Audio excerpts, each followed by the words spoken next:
Imagine this. A storm is tearing across the sea, waves crashing like mountains, lightning clawing at the sky, and beneath those furious waters, silence. Silence, where a city once thrived, vast avenues lined with white marble, towers plated in precious metals, bridges spanning glittering canals. A city of knowledge, power, and mystery.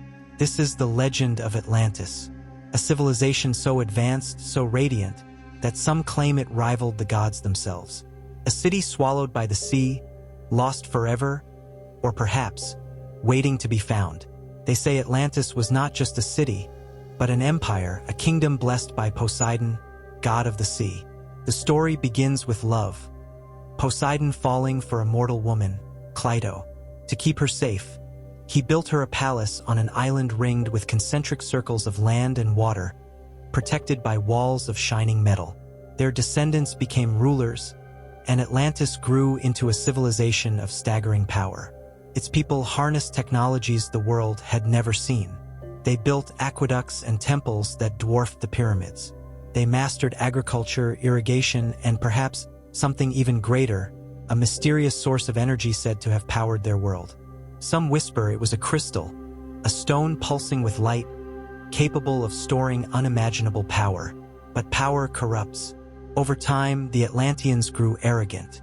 Their hunger for conquest spread across the known world.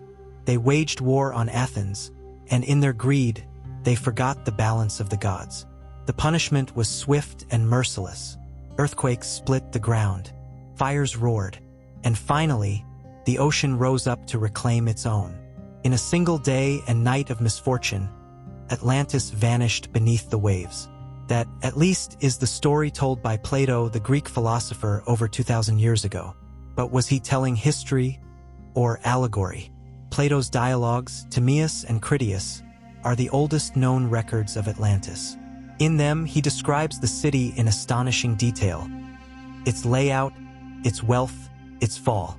Skeptics argue that Plato invented Atlantis as a cautionary tale about arrogance and corruption. But believers insist his account is too precise to be fiction.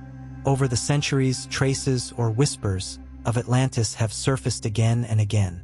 Though in Egypt, priests supposedly told Greek travelers of a mighty civilization destroyed in a flood. In Minoan Crete, ruins at Knossos and the volcanic catastrophe on Santorini bear eerie similarities to Plato's descriptions. In the Caribbean, explorers reported strange stone roads under the water near Bimini, the Bimini Road, fueling speculation of submerged ruins.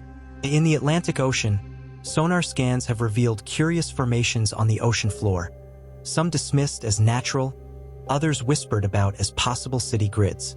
And then, there are the reports. Divers who claim to have seen walls and pillars deep beneath the waves. Fishermen who tell of strange, shining stones hauled up in their nets. Psychics and mystics who speak of visions. A lost world humming with forgotten power. Believers argue that Atlantis was real, but the world has forgotten it. Its memory fading like smoke in the wind. They say the ancients passed down fragments of truth. A flood that wiped out a civilization.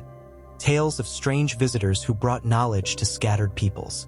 They point to myths across cultures, from the Sumerian flood of Gilgamesh to the Aztec legend of Aztlan to the biblical deluge, and ask, could all of these be echoes of Atlantis? Skeptics, however, see a different story. To them, Atlantis is not history, but metaphor. Plato was teaching a lesson, that even the mightiest powers can fall if they are corrupted by greed. They argue the so-called evidence is coincidence, misinterpretation, or wishful thinking. Volcanic islands, shifting tectonic plates, and drowned coastlines explain the mystery without invoking a lost empire. Yet the tension lingers. Every discovery of an ancient ruin, every unexplained formation beneath the sea, reignites the fire. Could it be that somewhere, deep beneath the waves, Atlantis sleeps? Its temples intact, its secrets waiting, and so the legend endures, not just because of what it tells us about the past, but because of what it whispers about ourselves. If Atlantis was real, what truths did it hold? Could a forgotten civilization have touched the stars before us, only to fall? Or is it merely a parable, a mirror showing us the dangers of hubris? The waves keep their secrets well. The ocean floor is vast, still largely unexplored. Somewhere out there, perhaps under crushing pressure and eternal darkness, the ruins of a once great city may rest.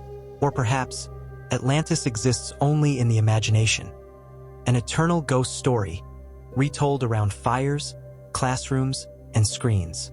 The question is this: was Atlantis a myth, an exaggeration, or a forgotten truth waiting to rise from the depths?